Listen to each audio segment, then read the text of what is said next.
This is the One Shot Growth Podcast. No fluff, real business. Hosted by Daniel Radabaugh and Derek Boyd, where business, mindset, and real life collide through real conversations, real experiences, and figuring it out together. If you're building, learning, and figuring it out too, you're in the right place. Yeah, so week after OTC, man. Had a crazy week last week.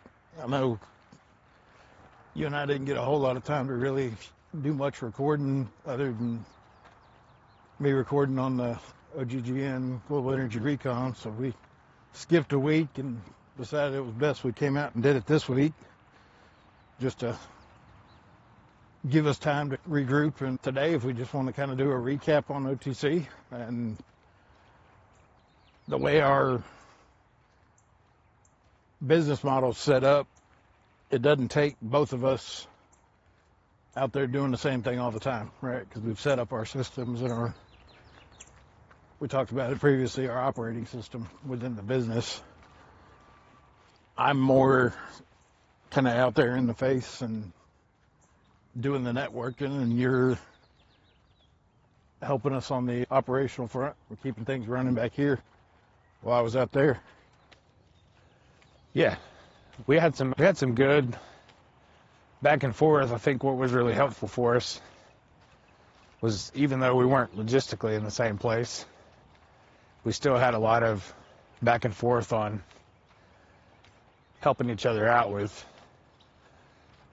staying updated on the contacts that were coming in and doing some research on those people as you met them and visited with them, and kind of getting ahead of buffering the work that was going to need to be done on the back end when you got home, kind of bird dogging some of this stuff for you so that it wasn't just a big task list for you to handle when you got back in from talking with everybody. It was a huge week. Oh yeah, we talk about it, right?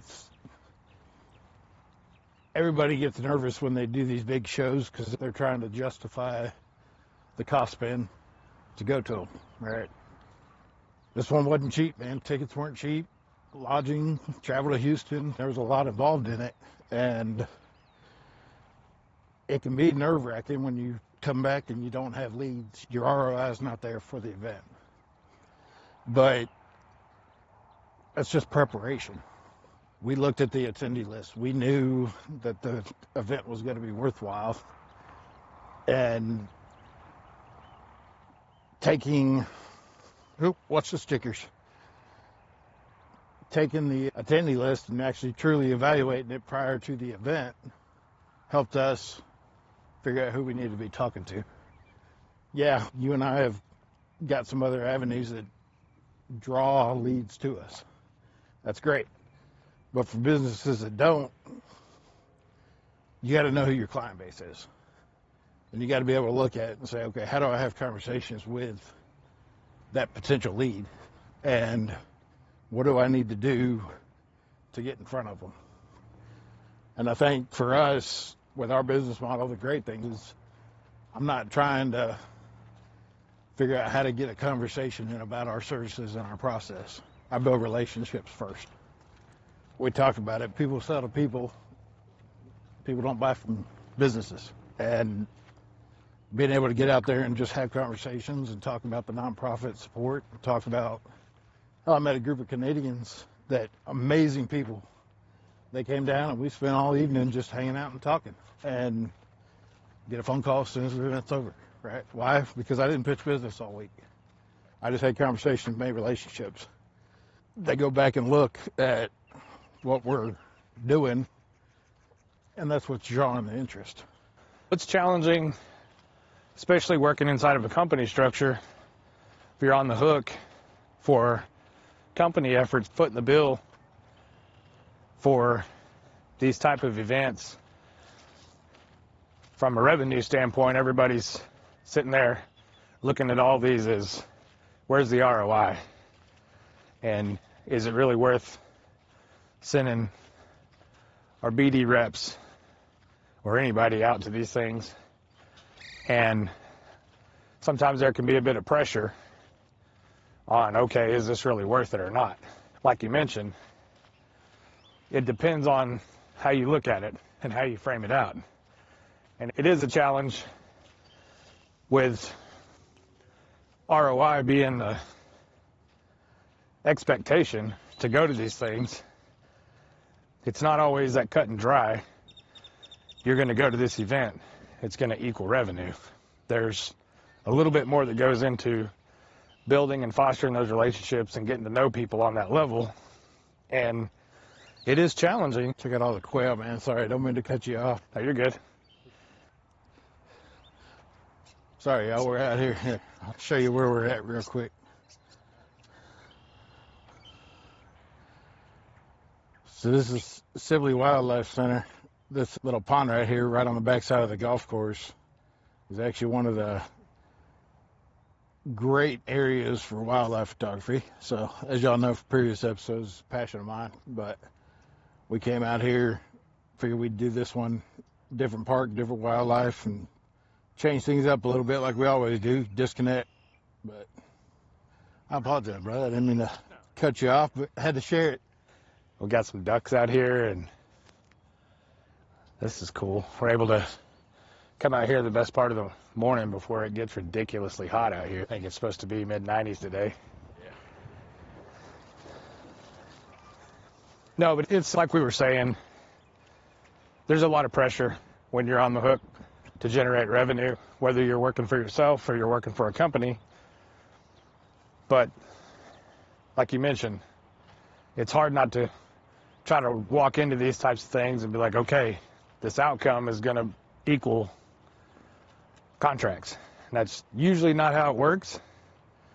And a big part of the networking and sales process is not necessarily just pitching, right?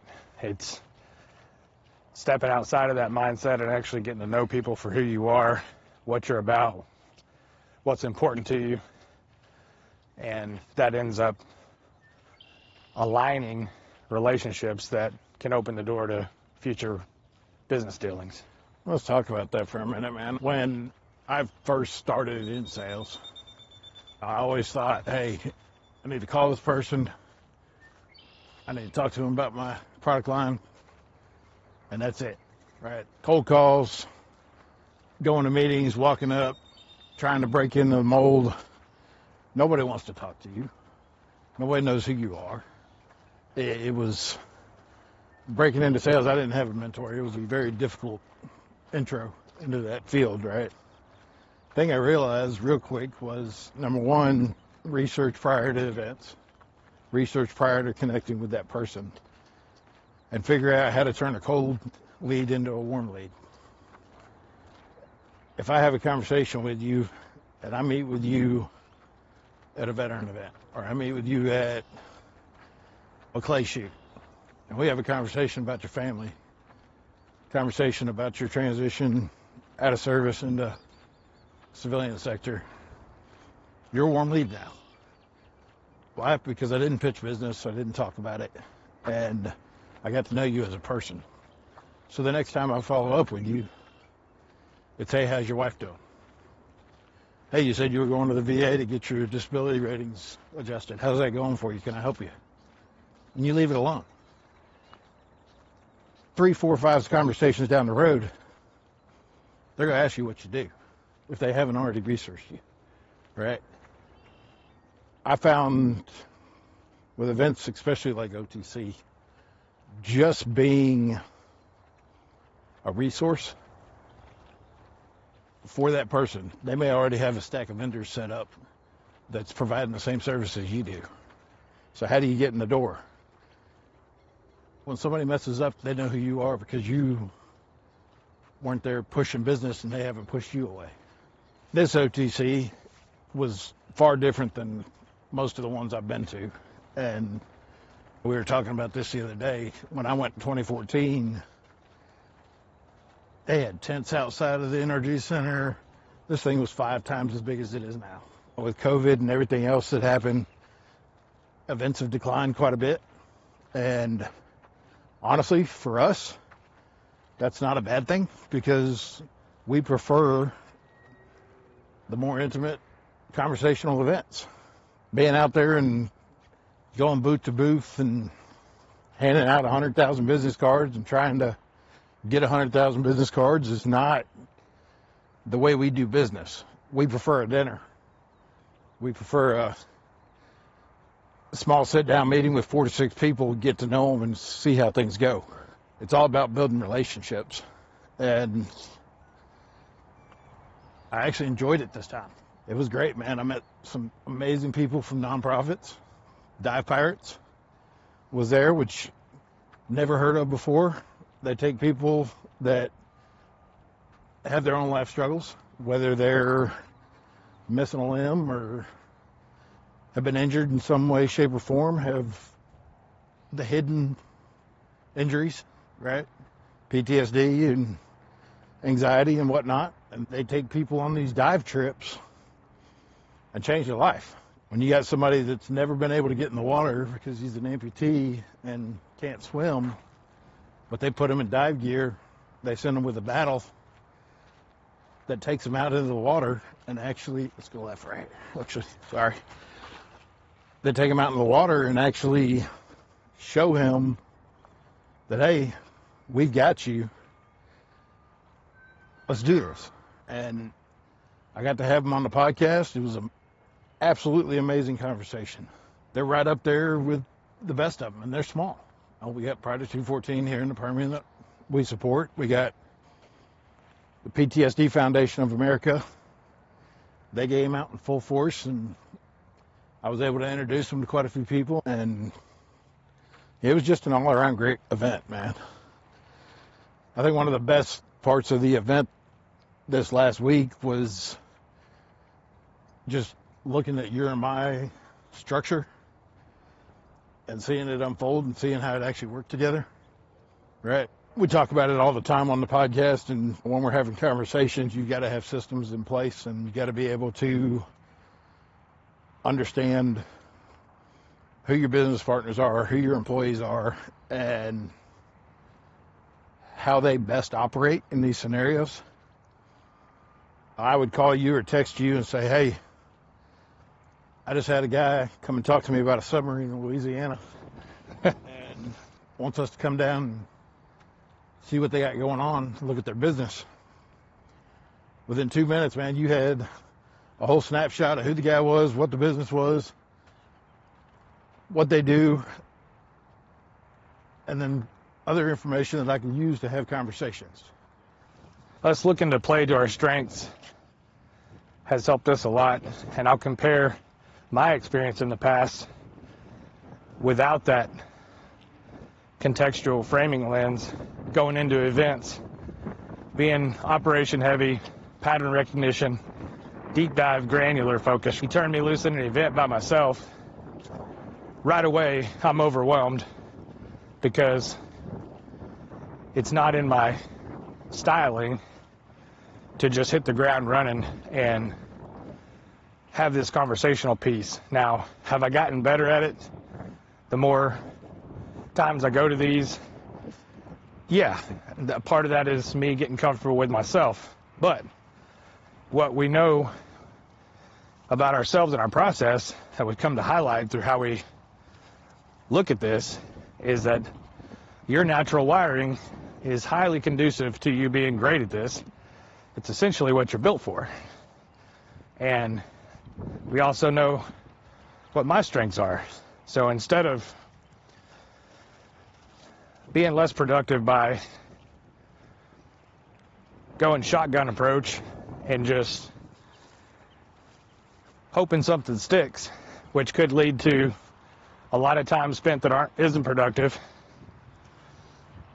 walking around aimlessly, not really sure the words to say, how to kick off the conversation. It's shifted over into, let's be strategic about this. There's a time and a place where like-minded people can get together, and that's a great thing. If you look through that lens of temperament and behavior types and stuff like that, like we do, it makes it a lot easier to understand how we can make this successful. And that's you opening up doors and creating conversations where I may bring value on the backside of that with analysis, deeper dives, seeing some cool on a deeper level that may have potential collaboration. Instead of turning me loose, turning you loose, you come back with 50 contacts, connections, but not a lot of context beyond that. And me going out having 2 contacts that was over the top, too deep, too much, and I didn't kick off the nurture side from the jump because I was wanting to talk about granular details. And so we've found a really good push and pull, yin and yang, give or take, whatever you want to call it. How do we work these situations that we play to our strengths, and we know from the get-go that this is what you shine at. We're going to turn you loose, let you do your thing, but I'm in the background helping where I can. And then when we go into a deeper conversation, next steps, then we're both at the table to fill in the gaps.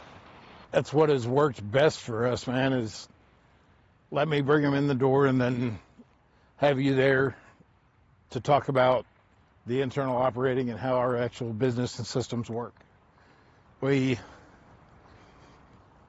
in a weird, I won't even call it weird, we're in an exciting shift in the way the industry is operating now.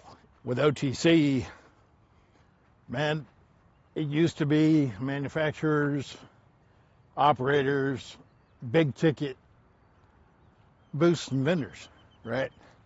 It has shifted. I didn't see many operators at all. But what I did see was a whole bunch of tech and gadgets. And it was really cool to see, man, the innovation and the technology that the industry is transforming to, allowing people to operate better, allowing businesses to run smoother. The submarine. This thing, man, 30 knots across the water. It's fully automated. They put GPS coordinates in and say go. It takes equipment out to the rig, drops it off. Once they press a button, it does a 360 swoop around the rig and it does an inspection. Goes back to the dock, picks up gear, takes off and comes back. The industry's changing, man. And I think sales has got to change with it. BD's got to change with it. Operations has got to change with it. And you're either going to get on board or you're going to get left behind. And I think in what we do, the way we did it, let's go cut across here. The way we did it works very well for us. I know we keep harping on it. We're 2 very different people. And I can't sit there and look at a book and show data and be interested like you can. But I can sit there and go, high level touch points. Here's exactly what my business is, what we do, and why we get it done. The cool part about us being able to help companies with this, especially these leaner efforts where it's a founder or it's a person wearing many hats, several conversations that you had with people that were there who were there to get the process started. They had a great product, great idea, but maybe their personality wasn't tailored to that communication style, and so they were stuck. And they were asking, how do you get the ROI out of this? And what's wild to me across the industry norms is that if you ask most of these companies or people that are inside of these companies or even their own, have you done any exploration into who you are and how you tick? That answer is usually no. And not saying that this person that's granular and deep dive operational minded can't have success at these events, but if you don't know your natural wiring and you're trying to put yourself in a position where you need these unique skill sets to open the door to have natural conversations without overdoing it, it's going to be challenging to be successful, because you're going to be tempted to jump right into the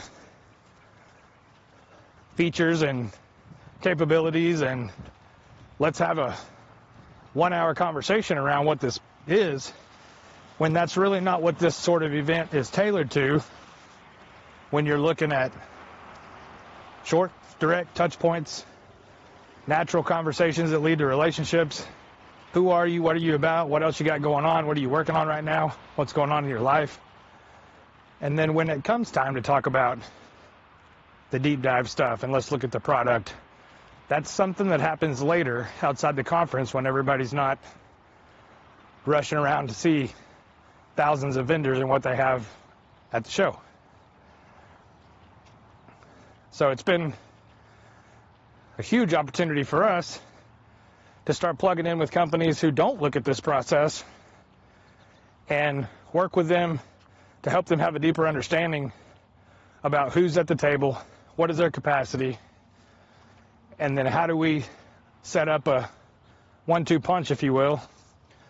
If you have a couple of people going into this effort, how do we optimize and organize that effort to be the most efficient, where people aren't feeling uncomfortable outside of their lanes, they're wasting time, they're wasting money.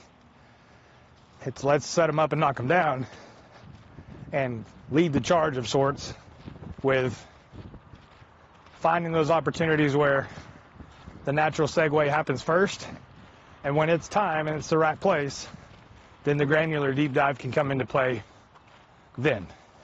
It was so good to see people really just trying to help people. We talked about it. I had one guy that I had on the podcast, and absolutely one of the best people I've ever met in my life. Within 6-7 hours of this event finishing, I had 20 contacts that he had shored up and laid up for me. Why? Because I came at him like a real person and actually just had a conversation with him. One of the biggest things that we've seen that's helped us tremendously, that is really the core foundation, I believe, in a day-to-day approach with everything. There's two paths of engagement mode in this. You see an event, we look at it as, what am I going to get out of this? You step on the ground day one, that mentality, what's in it for me, is a totally different trajectory than hitting the ground day one from how can I serve other people?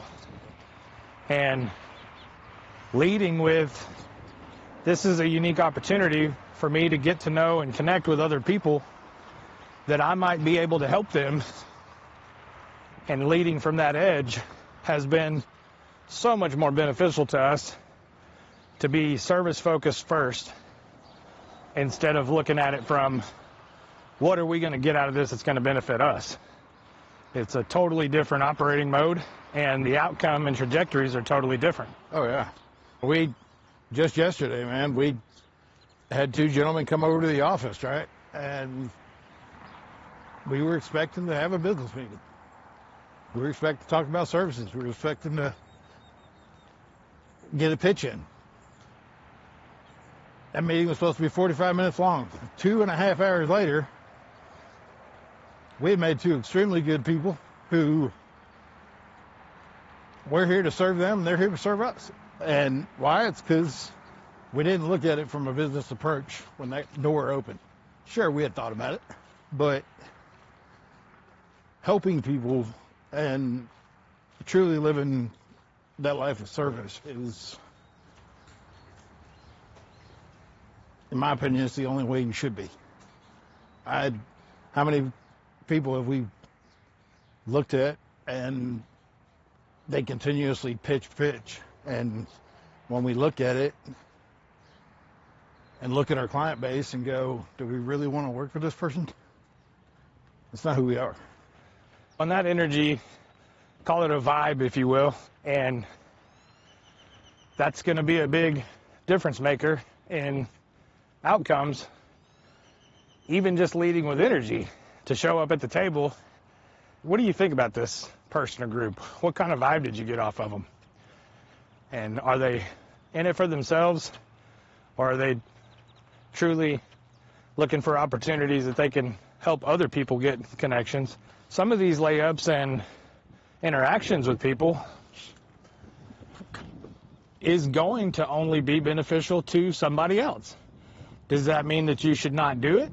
Should you not make the connection because you're not getting a potential opportunity? Absolutely not. What do you think is more likely to happen from you helping 5 other people get their services online? Your name's going to come back around one day because you're being a good person. Whereas if you hold your cards and say, this doesn't benefit me in any way, shape, or form, I'm not going to get involved. That just shows where your vibes are at. And that's a blocked energy.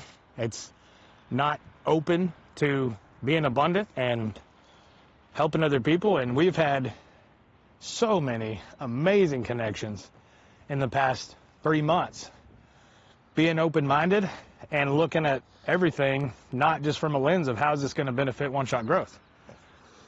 Things that may never have anything to do with us. But we know people, places, and things that can connect to other people who are in their season that they're in that's going to benefit them later. Absolutely. I think living from the viewpoint, and there's a couple of them, right? Number one, it's not about the 200 business cards you bring back. It's about the 5 to 10 conversations that you had. And we've talked about that. I think number two is, for us, working in a partnership mentality versus a customer mentality helps us. I don't want to have a customer. I want to have somebody that we're working beside. We understand who they are as people. We understand their business, and we embed in their business and help them. Having that mentality and making sure that everything that we're doing is exactly that message makes customers open up and realize that, hey, these guys are being genuine and true to who they are. We do our disc assessments, and I truly want to know who you are. I want to know what makes you tick. I want to know if I'm going to bring you stress before I bring it to you. How do I figure that out? Well, it's the assessments. It's having conversations. It's understanding that if you're driving down the road and your car's backfiring like that, you just need to blow your car out. Excuse the side note there. But I think that's what we've always tried to push. And it's becoming something that, honestly, I want to say every show, right? Be genuine and be true to yourself. And understand that people will do the same, but you've got to start it. If I'm not genuine and I'm trying to do sales pitch, they're going to shove me away. Or they're going to try and pitch me what they're doing. It turns into this repetitious cycle over and over and over. But if I'm genuine and I come to them from a truly service perspective and say, how can I help you? It may not even be by service, man. I need somebody to get a truck out to a location because I'm freaking out right now and I don't know what I'm doing. Let me make the call for you. I've got a logistics background. Let me help you. That's how you turn business. That's how you take the events like OTC and make them impactful. The other piece of this is the visibility piece, right? Sure, Facebook, Instagram, LinkedIn, post with your business logo at OTC shows that you're out there and being a part of it. But are you really being a part of it, or are you just walking the showroom floor trying to be showy? I laugh when I see 45 different pictures of one person and you can tell it's a selfie at the event and they're walking around and showing it. It doesn't do anything for anybody. But if you're having conversations and you're being genuine and you've got other people who you've had this conversation with appreciate your time and efforts and want to take a picture with you in front of that OTC banner and say, man, I had a great conversation with you. I'd love to get a picture with you. That goes a lot further, right?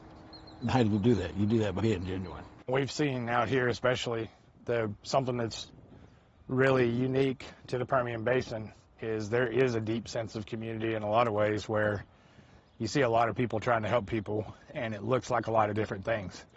It may not just be a one-lane sales pitch into the direct line of business. It's Midland College hosting coffees through Mil2 Civ that bring in tons of partnered resources to really genuinely help people push to get to where they need to be. We've had several conversations with these types of meetings where that benefits upgrade assistance, ends up helping a guy out on the rig that needs a disability review, or there's so many things that come out of this. And is that a win if we didn't get a business contract that day, but this guy changed his life? Absolutely. It has nothing to do with whether or not we scored a deal or not. The most successful people and companies that we see and we interact with are the ones who lead from service first. And through how that energy comes to the table and how that washes out, genuinely being of service and focusing on how can you be valuable to other people as opposed to how can I benefit myself is the difference between really failure and success, the way we see it. Absolutely, man. I urge each of you, find a way to get out and serve somebody. We do our speaking engagements. We've never charged for a mental health speaking engagement. That's our way of getting in front of people and providing some sort of resource for them. Our nonprofit engagements, never made a penny off of them. For us, it just comes from the heart, and it's something that we've found passion in. And from a BD standpoint, does it help? Sure. I urge you to find something that you truly find passion in, get out there and be a part of it, and just help somebody. Whether that's Midland Gem and Mineral Society, even that, man. I get a new member up there and I'm showing them how to polish and cab a rock. It's minute stuff, but it may change that kid's life that I just showed him how to do that. Now he's got something that he can disconnect and think on something else other than stress. I think that's been a very eye-opening experience for the both of us, is to disconnect. We talk about doing a lot of stuff for ourselves. We talk about coming out and these walks that we do. They're great for you and I, but you've got to also find time to serve people and try and give them the same relief that you get and show them. And that's what we're trying to do.